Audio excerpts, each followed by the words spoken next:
The Greedy Monk and the Golden Apple Tree. Long ago, in a misty western kingdom, there stood an old stone monastery, built of gray rock and surrounded by deep forests. It was home to monks who lived humble lives devoted to God. Among them was a monk named Bruno, who was known for his greed. Outwardly, he appeared more devout than anyone else. He rose first for morning prayers and spoke the loudest words of gratitude before meals. Yet, in his heart, he was always thinking, if only I had a little more, just a little more. One day, a poor old traveler arrived at the monastery gates. He asked for a place to rest for the night and a piece of bread.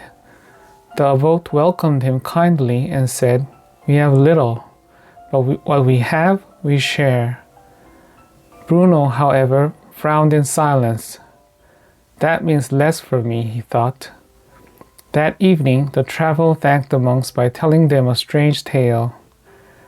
Deep in the forest behind the monastery, he said, stood a golden apple tree that could grant wishes.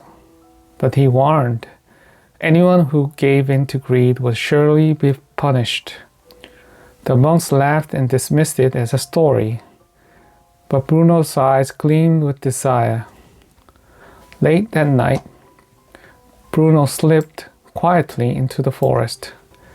Under the moonlight, he found the tree glowing with a golden light. Trembling, he plucked one apple and whispered, "Let this apple make me rich." At once, the apple turned to solid gold, but Bruno's hunger only grew stronger. One more. No, I want them all. As he grabbed more apples, they grew heavier and heavier. Soon his arms and legs could no longer move.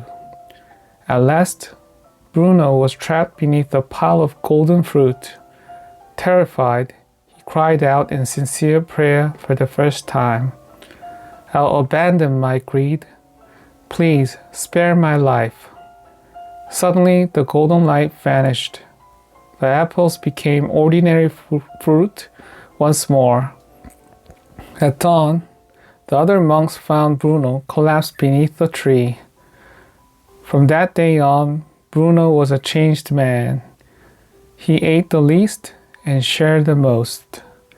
And he often said, "It's not gold what weighs a man down, but greed." Thus, the tale of Golden Apple Tree was passed down for generations as a warning against desire without limit. The end.